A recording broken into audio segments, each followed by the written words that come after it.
All right, part 18, Under the Wings 78 in progress. I decided we're going to have wings, metaphoric wings, and allegorical sea monsters both in the drawing here.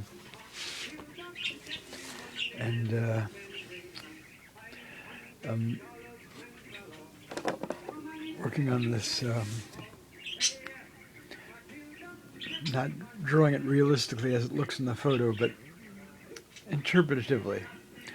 This wing, yellow-bibbed lory, there's a Latin name, Lorius chloroceras. I have to look up what that is, where that's from.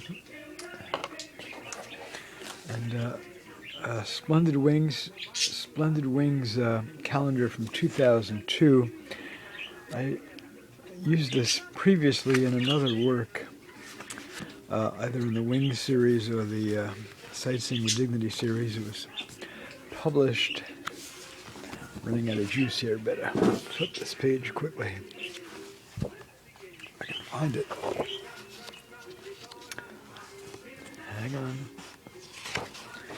There we go. Published by the American Ornithologists Union.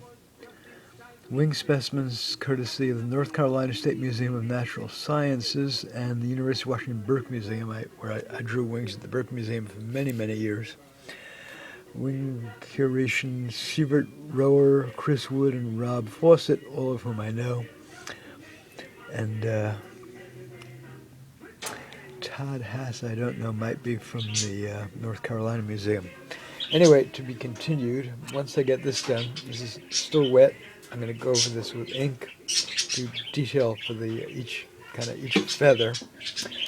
And then I'm going to draw a wing either with this child, or this child, or maybe both.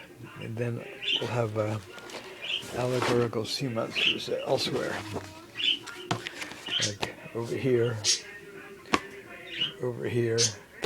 and over here. All right, to be continued. Budgies and I are enjoying listening to the late Harry Belafonte in this CD. Matilda, great song. Matilda. Budgies, can we get some singing here? They get camera shy. All right, there you have it, to be continued.